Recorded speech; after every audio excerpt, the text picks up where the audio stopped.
Alrighty, what's going on everybody? Ninja here, and today we're back at it again with a Dragon Ball video. Now, you all remember Xenoverse, right? You know, the game that had a really cool concept, a refreshing feel for Dragon Ball games, and potentially changing the direction for how they'll go? Yeah, that. Well, without a doubt, this and a lot of these Dragon Ball games have really bring some interesting concepts to the Dragon Ball world in which not explored previously.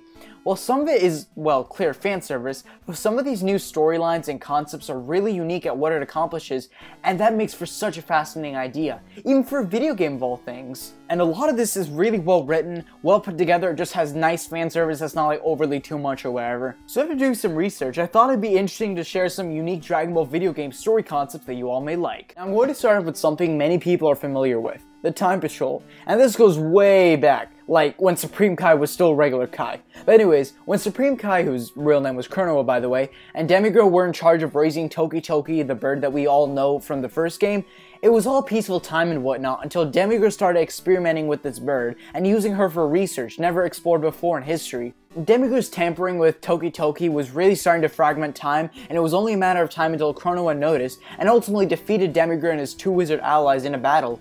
She'd imprisoned them in the crack of time for millions of years. Toki Toki was later raised into adulthood by Konoha, and thus the regular Kai received the title Lord of Time. Since she couldn't do it on her own to restore history in the case that something went wrong like this, and thus she went to future Trunks. He had kind of broken the law in the past with time traveling and whatnot and already tampering with history, but he didn't do it with a malicious intent, so instead Konoha just gave him an equivalent to pretty much community service, time patrolling. And as the years went on, the Time Patrol would begin to grow with future warriors being trained every day to battle the Time Breakers who tamper with history. I think this tied into a previous concept not explored too much into Z and adds onto it with new characters, changing the story up, while also keeping the same feel of Dragon Ball and opening up a new world for Time Patrollers and whatnot. The next one that I have on my list is Cell X. I know, this looks like Cell as a literal bug, but his backstory here is actually really unique. When Toa was resurrecting villains once again in Dragon Ball Online, Cell was one of them, but due to the amount of potential this bio-android had, it would only make sense to live up to that potential. So in the process, he became hugely genetically modified by Toa and regrew back from his original tiny fetus state. Not only did this include the huge Zenkai boost that he was given, but Toa had Captain Bacterian collect energy for him to make him as strong as possible. Yes, you heard it right. Captain Bacterian, the smelly guy from Dragon Ball himself. Here, he's a pirate who somehow got hired by Toa as a retriever. I don't know how he was able to get recruited, but maybe it's his really bad stench that helps him kill enemies for Toa. I don't know. But ultimately, Cell X got bored of waiting all this time to get stronger, so he kind of just went on his own and left the two. He still had the revenge goal in mind to take down the Z Fighters and whatnot for what they did to him, but this time he needed to build up his energy more and more, and he created a little army of bio-androids to retrieve others' energy and feed it to Cell X to create the ultimate android that's literally unstoppable. But of course, Time Patrol found out and stopped him in a long and tedious brawl, killing Cell once again.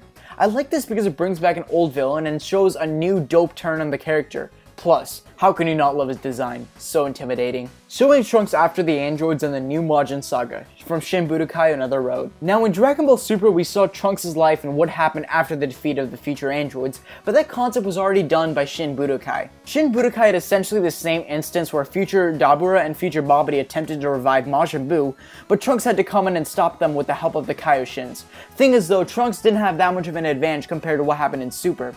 The cool thing about this game is that the player's actions determine what happened next. Like, if a player fails to defeat Dabura on first encounter, Buu ultimately takes over, and there's literally no hope for the world, and the universe is essentially obliterated. Yikes. But as the story progresses, Trunks goes back in time to recruit the Z Fighters, and ultimately they aid in Trunks defeating Buu and restoring peace to the world. And Trunks goes back to the future where 2 years has passed since, you know, the Z Fighters took out Majin Buu in their timeline, so they're pretty much doing it again, so they already kind of have an idea of how to take this down. But because, you know, the future's like much more powerful and stuff, like Goku and Majin Vegeta did still have their brawl, which is why Majin Buu was still able to get that power and whatnot. The events are similar from which in the General Buu saga, and Babidi does end up living longer than his shorter death in the anime. He also does create these evil versions of the Z Fighters to defeat the main ones, and certain movie villains are brought back to create a conflict for Trunks and company. And we see Vegito, Gotenks, Ultimate Gohan, you know, all this stuff that was already in the Buu saga, but they're also adding these new villains. It's like, It's kind of like what Xenoverse was trying to do for their Buu Saga, but I personally didn't like it as much. Ultimately, Buu gets defeated due to the sheer willpower of the Spirit Bomb, and the Z Fighters make it for a unique yet familiar storyline that gave me a fun time researching this. This was a really unique concept, and even for a person who hasn't seen the Buu Saga, they can still watch this, but for someone who has seen the Buu Saga, they can watch this but still have like a new refreshing feel because they're like, oh, there's some changes here, like Cooler's here, Broly came back, Janemba came back, you know, it's crazy. And even though there's no way it can probably fit into canon, it pulls a bunch from these other Dragon Ball movies and kind of goes with the whole timeline thing, and I really like that.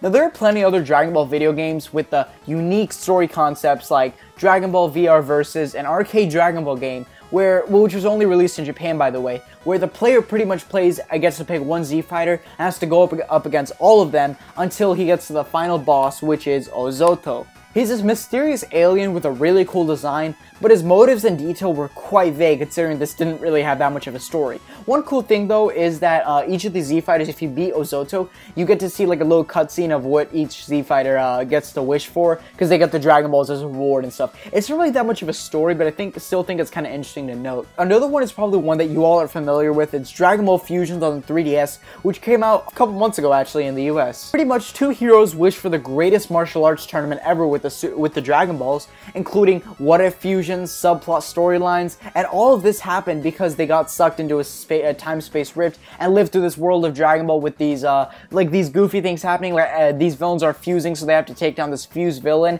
and at that time, that's already kind of powerful. Have a fun time playing and watching the story and whatnot. And then there's a Japan-exclusive Dragon Ball Z side story, Plan to Eradicate the Saiyans, which honestly was just a choose-your-own-adventure style Dragon Ball game that had the Z Fighters take on Hachiyak, a temple created by Dr. Raichi to get revenge on the Saiyans. Cool concept, but it feels more like a rushed-together promotional video game that was just built up for the OVA.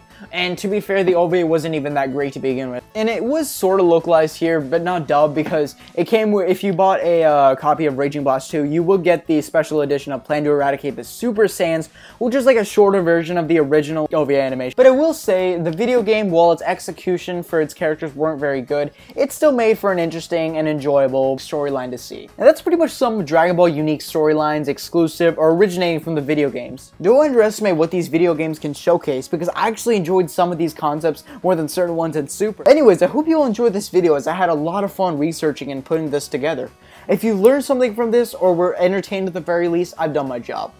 Thank you all so much for watching. Ninja out. Peace, everybody.